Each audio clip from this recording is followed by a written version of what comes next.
Hey everybody, how are you? It's Greg Baird, of course. Happy Wednesday. I hope things are good for you. And I'm trying to figure out this new device I have that's following my tracking whenever I speak. Isn't this kind of fancy? I hope you're well. I'm going to cover a few different things today that I think are really important, and some questions I've been getting from the community on Facebook and on Blue Sky and a few other things. So I talk about ally and allyship, and it's really important. People are like, how can I be a better ally? What can I do? So just to kind of give you a rundown, because it's so important right now that we need our allies. We need the people that are with us. And I call our allies our co-conspirators. They're with us. They give up some kind of power or privilege they have to understand the marginalized communities, which is one that I live in. And it's now important than ever that an ally is with us. They share their stories of prejudice and past bias and things like that. And we bring those stories together. If you can do it in person, great. If you can't do it in person, then do it online. But share when past prejudice and bias was a factor. I will tell you, growing up, I came from a very prejudiced family. And so I was able to discuss a lot of those things, and I still do in my lecture program. But the allies come together, release your power, talk about things, be there for us. An ally is not about them, but it's about helping out the marginalized communities. What I want to share with you right now to help you understand how to be present and help one another out during this time is this is a link to the HRC, and it's talking about how to protect us and our allies and everything during what's going on, this current upheaval and everything in the United States and the world. So here's the link. A lot of great information here from the HRC, so thank you very much. And I'm following this and talking about it. I'm on a podcast tomorrow talking about allyship, and again, my own personal journey on another global podcast, the end of the week, and lectures. So I'm just very privileged in trying to do all I can. A lot of you have reached out. How's your work going? How's everything going? It's rough, and I'll be honest with you. I'm concerned about my future. I'm concerned about, I've been working at this for a long time, several decades, and I want to get out and shine with my program and lift up voices and lift up hearts and minds. So if you have a company, corporation, higher ed event that you would like to have me come speak at, check out my link right here. And if you want the link, I'll put it at the very end of the video for my link tree. There's a bunch of stuff on there as well. So I appreciate that. So thank you. On a lighter note, I get questions now and then about things I like. What do I do? Like, tell us something more about you. And so I'm going to give you 4 things. So 1, 2, 3, 4. 4 things about me that maybe you did not know. I thought it'd be kind of a fun little thing as I'm ending out my video here. So 1, I don't know if you knew this, I'm adopted. I'm adopted from different families.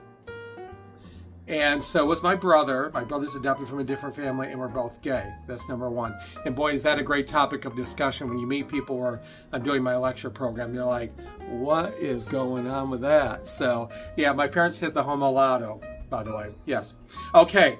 Number 2, I have a thing for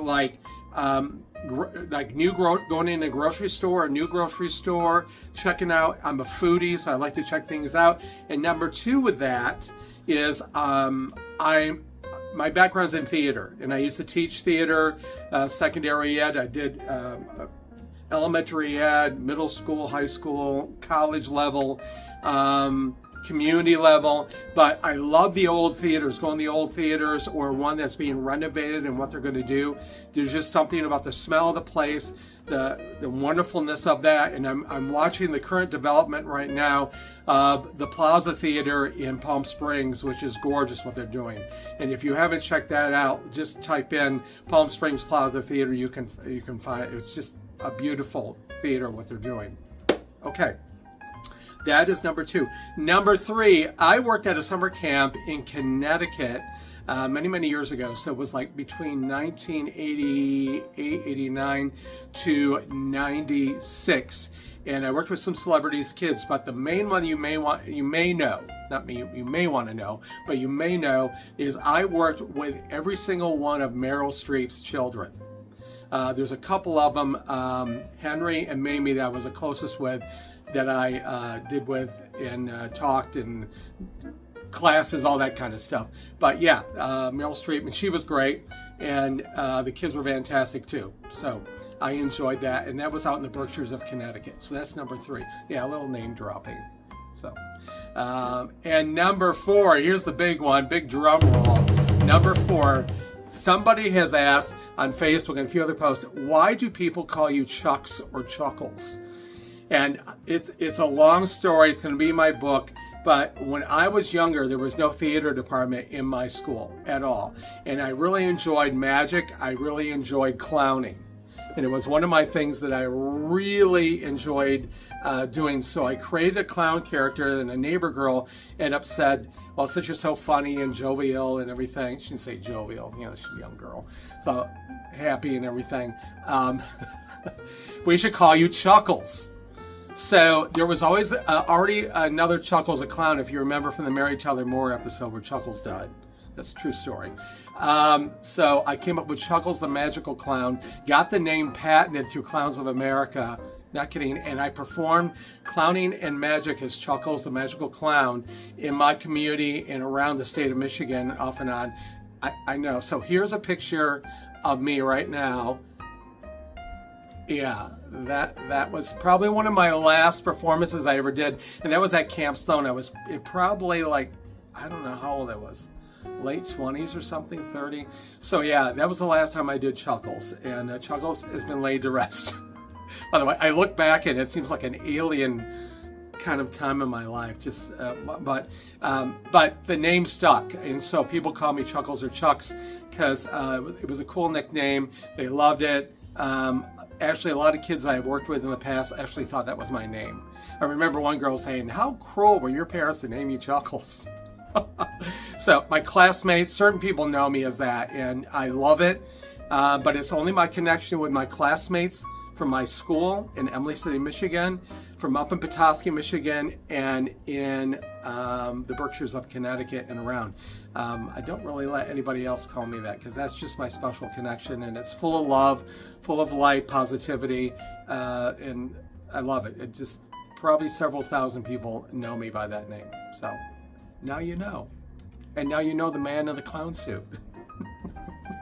All right, I got to go. I'm doing laundry right now. I just wanted to do this right now. I got a vlog coming up that I got to do tomorrow, and I'm on a podcast. So, got to rock and roll. I hope you enjoyed today's post. Remember to subscribe, like, and share.